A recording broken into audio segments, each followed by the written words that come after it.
Hello, Mr. Waldo. Is it okay if I call you Jimmy? It is absolutely fine. Okay. Oh, let me switch my camera on. I'm on the dark side. I don't know how the weather is on your side, but here in Chicago is all doom and gloom today. I'm in Chicago. Oh, so you know what I'm talking about. Oh, I absolutely. I'm on the south side, southwest. Well, you can wait. I can get in my car and drive to your house and do the. Yeah. Yes, yeah, yeah. We could just be sitting here doing this live. Okay, okay. Thank you very much for accepting the invite from MetalKaoz. Oh, you're welcome. Thank you. So, Techno Prisoners is the second album with Joe Stump and Doogie White on the vocals. That means that this lineup, these two additions work, right? Yes, this has been the best. This is very easy because these guys are easy to work with. No baggage. It's very simple. Very simple. Although everyone has baggage, right? It depends if you are willing to keep them in your closet and not take them out You know in a what? band. And you know what? You're exactly right. Everybody has a life and everybody has problems and stuff. But Doogie and Joe, extremely easy to work with and real normal guys. That's what I love about it. It's just, very predictable, very normal, professional. We know what we have to do. When we make a record, we know what we have to do. We know the songs got to be great. We got to work hard on the songs, and everybody's on the same page. And that's really important. And yeah, and everyone is in that artistic age that everyone should have the maturity to work and operate in a band. Absolutely. However, you do have a new member, newies. So I'm talking about Larry Patterson, the drummer. Yes. So what does he bring to Alcatrazz? Well, Larry has got a lot of energy, and he really understands the business that we're in. So he's a great, he's a great graphics guy. I mean, besides being a great drummer, he does he's taken over the website. So he's slowly but surely tweaking the website. He's really good at that. He understands publicity and press and stuff like that and what's important. He also understands logistics of touring, vans and hotels and stuff like that. He and his wife had managed Blaze Bailey. Yes. With Larry. So, he brings a lot to the band that way. Not to mention, like I said, he's a great guy. He's a lot of fun on the road, a real normal guy and easy to work with, a real professional. So everybody shows up at rehearsal. We know what we got to do. There's no drama. There's no bullshit. It's just like, let's just get on with it. But no, we really enjoy working with Larry. So it's interesting to see Alcatrazz releasing another album after the fifth one.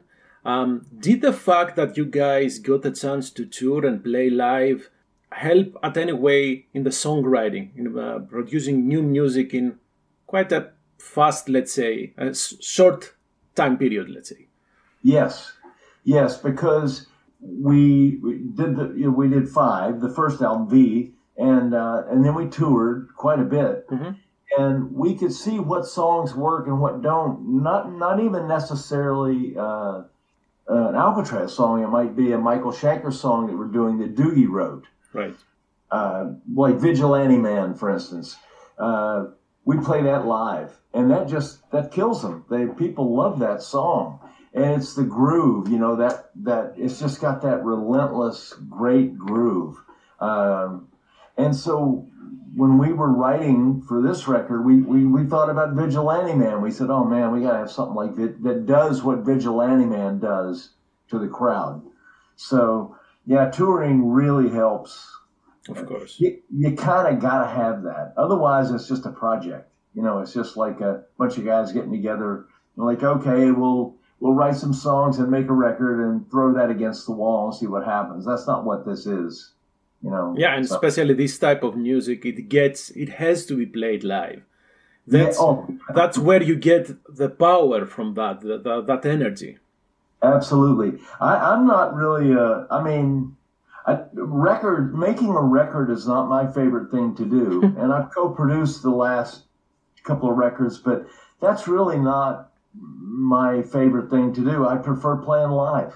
I like writing songs and playing live. I love rehearsing. I find rehearsals a lot of fun. It can be work sometimes, but but I just enjoy playing. So when you're in a room full of guys that you're all on the same page and you enjoy being with, then it's a lot of fun. Oh yeah, absolutely. So how much time did you spend on the songwriting? Well, let's see. We were writing during the first tour we did with for V Mm-hmm. with Doogie. We had 5 days off. We played a festival over in Eastern England, and then our next shows were all on the West Coast of England. So we went over to the West Coast. We finished the festival, and the next day drove straight over there and got an Airbnb about 30 miles north of Liverpool, right on the ocean. And well, we weren't on the ocean, but the town was. And we wrote. We had a great time. We all hung out and we wrote some songs, and that's when it started. Battle Lines was started there. Joe had ideas that he started there that we didn't finish a lot of these, but we got the song idea going there. So we were writing from then on. We never stopped writing. We were writing right up until, about a month before we were mixing, or even, probably a month before we mixed, we were still writing stuff. Because, you write, maybe we had 20 songs, and then we all looked at them and we went, well, these 5, they're great, but they don't fit too much of the same tempo, too many of the same key, too many stylistically, they sound too similar to put on the same record, to stand next to each other. So, because I always look at it like when you got a bunch of songs to pick from, think of it as if you had to put them together on the record. Like, you can't spread them out. You can't try to hide one. You got to put them together. Will they work? And if they won't, then maybe one of those shouldn't be on that record. Correct. So Correct. We got some material that didn't make it on this one that will be on the next one, no doubt. Okay, so you kept those songs that didn't fit the rest for Technopreneurs. Yes. Yeah, we have everything. We keep everything. I never delete anything, so I got hard drives full of stuff. And it's crazy. Yeah. So basically what you described is the answer to I think it was my second question about how much the touring helped the band to write new music. You just answered that because you had that energy. Yes, and it really getting to know each other, because I knew Doogie before, and I met Doogie several times. I'd seen Doogie sing, but being in a band with somebody is different than just, hey, how you doing? It's a really good show, man. You sang great, So being in a band with somebody is a lot different. So being able to tour with Doogie, being the newest guy, Doogie and Larry, that really made a huge difference in the writing. That really helped. That made things go faster.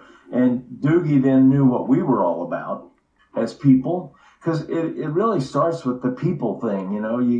You got to kind of get along. I mean, there are bands that don't get along that write great stuff, but I think you got to get along. Although the bands that do not get along and write successful albums, I think they have other people helping them out. Sometimes it will be the producer, sometimes it will be the manager, the parent of the band. You're good point. And I won't mention any names, but I won't either. we both know who some of those bands are, and we're not like that. We all get along really good, and we all hang out, and And when we write songs, it's just like some friends sitting in a room going, hey, I got this idea, check this out. Yeah. And if you like what the other person does, like the way they play and write, then it's going to be easy. Yes. You know, it's easy. And we're all adults. So, like if Joe plays a riff and he writes something and we go, well, that section, why don't we cut that in half, or let's make that the chorus? And he goes, oh, I thought, I was thinking this was the chorus, but hey, that's cool. And like in 30 seconds, we made a change and we're moving on. And Doogie with lyrics, Doogie wrote a set of lyrics for Don't Get Mad, Get Even. And he sent me the demo and of his first thing, and I didn't really care for it. It's called Batshit Crazy. and it was a cool thing, but I didn't think it was right. And I thought we were going to have a problem saying batshit crazy. That's going to be a problem somewhere along the line.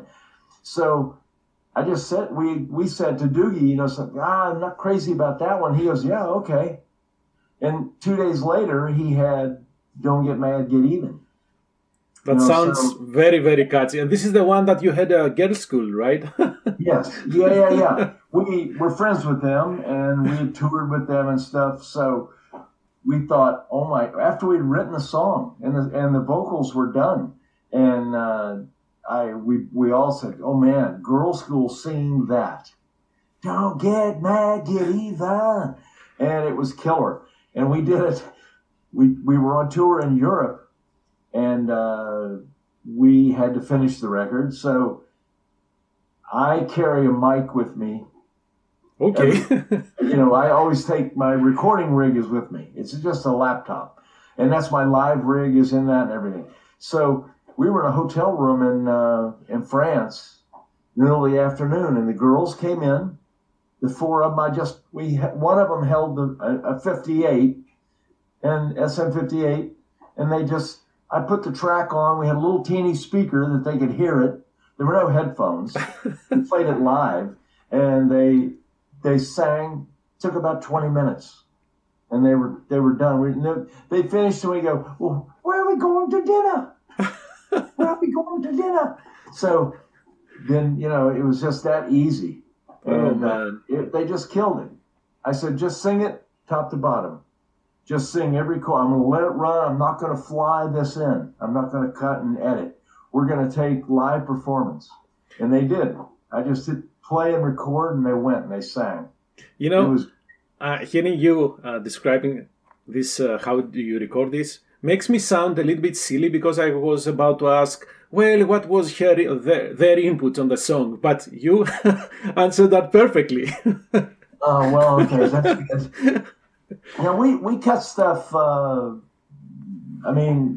a lot, but we have cut things in hotel rooms and stuff like that, and may replace them later, but you get a good recording. As long as it sounds good, the girls, it's really down to the musician or the singer. Of course. If you're really good and you really got your shit together, you can record on an SM58 in a hotel room. You really can. As long as there's no trucks in the parking lot going by or guns going off or anything, you're fine.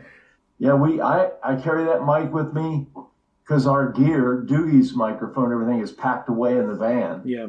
So I just have my recording rig with me all the time. So wherever we are, we can write, we can cut guitars. Joe uses Marshalls at home, but I've got plugins. And Joe's got this little Marshall practice amp that he carries with him. It's crazy how good this thing sounds. And that's what he practices on the road with. Okay. So I room with Joe. So he'll set that thing up in the hotel room, and it screams. And he puts on a drum machine and just plays to the drum machine for his metronome. And that thing just screams. So we've cut songs with that. The theme for, I don't know if you've seen Joe's Deli or not, that little thing we do. No, I don't think so. Well, if you go on YouTube and just type in Alcatrazz Joe's Deli, you'll see what I mean. But we were doing that, and it's this little skit we do after the show. We got into this weird thing about Giles, our manager, would come in with an iPhone and just film us eating snacks. Oh. And Joe's like a chef, basically. So Joe starts talking about how he did it. He said, well, I got this meat over at this place, and then I think it really works well, the Italian bread or wherever. And that thing turned into Joe's Deli. So we've done about 30 episodes of that. That's just something that happened. But we needed a theme for it. So when we played that festival I was talking about in Eastern England, the record company had said to us that morning, guys, we need a theme for Joe's Deli. So we all got in this place we were staying, and I had my recording ring, and Joe had that little Marshall. Yeah. And Joe wrote this riff, and we cut the thing right there on the spot with that little Marshall. And this is insane. We cut the vocals on an iPhone. It was crazy. We had we didn't have a microphone at that time. So we took an iPhone, we played the track that we had cut, and held the iPhone up to where it could be recorded. Okay. And then Doogie sang into the iPhone at the same time. And we took that vocal, and because I had the music along with Doogie, I could sync it up with the music we cut. Then I stripped the music off, and we had a good vocal.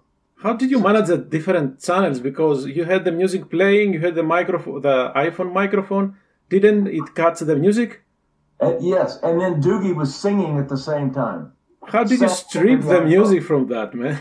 It's crazy. And I took that track that Doogie sang on the iPhone, we emailed it to ourselves, and I put it in the track, and I synced it up because I had music on it. So I synced it up. His vocals were in sync. Then I stripped the music off of the vocal track. I have a program that I can strip. So you subtracted the waveform from the music? Oh, yeah. Man. Yeah, and I stripped it off, and we ended up with a perfectly good vocal with no music on it. So we had the vocal. I mixed it right there on the spot, and we sent it to the record company that night. It's impressive that you have embraced so much technology. It's impressive, to be honest. Oh. And I'm saying this not because you are old, because the band is from the 80s. Right.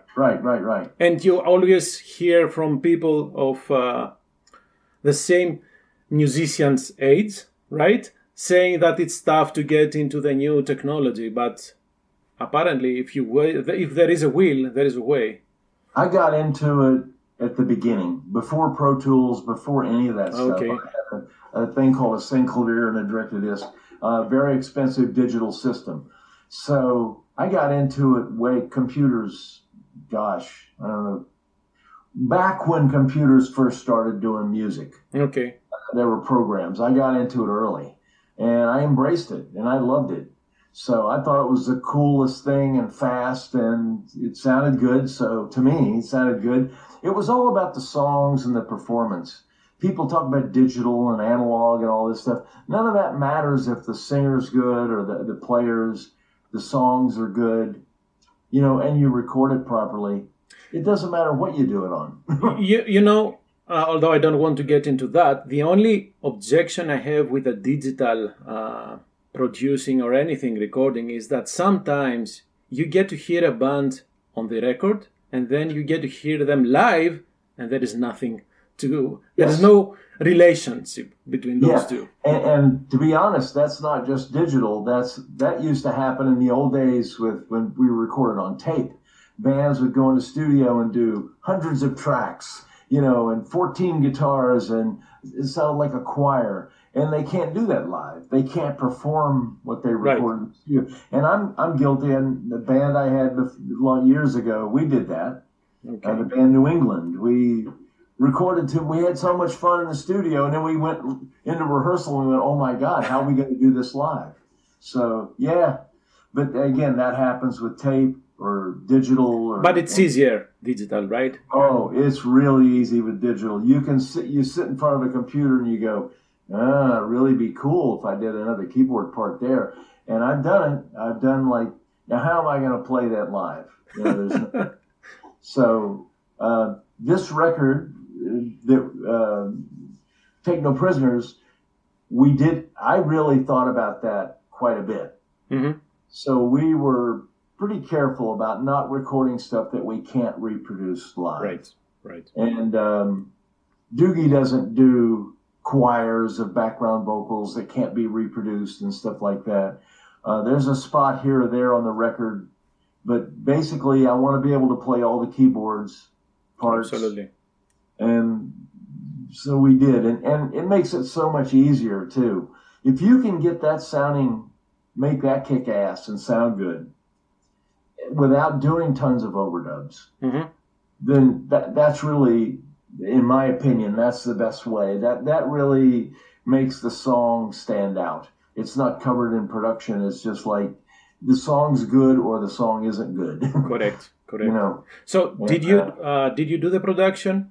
Yeah, I produced. Yeah, the manager Giles Lavery, our manager, and I co-produced the record. Okay. Giles is a writer himself, so he wrote lyrics and melody to Battle Lines on this record, which is the new video that just came out a week ago or so, and the song Alcatrazz. Giles wrote the lyrics to that and the melody.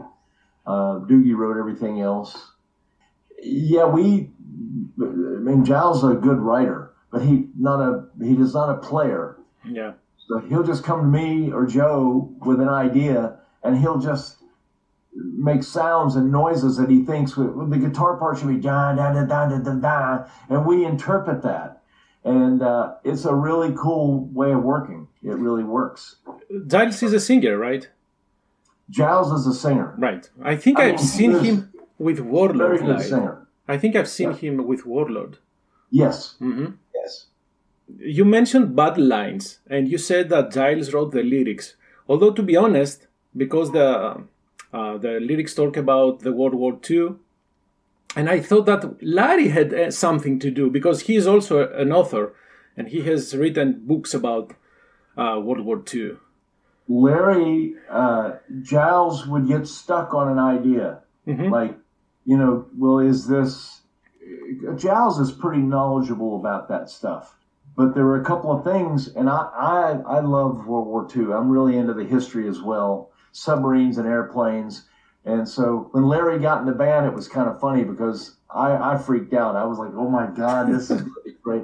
So Larry and I talked quite a bit about it. But yeah, there were a couple of places where Giles called Larry to clarify a few things. Makes sense. Larry was like the expert. So we went, well, can was it this or was it that? And yeah, he's great. Larry knows everything there is to know about World War II. Yeah. And he wrote the biography for Blaze Bayley. Have you, and I hope Blaze is doing way better now, have you discussed with him the idea even to write the biography for Alcatrazz?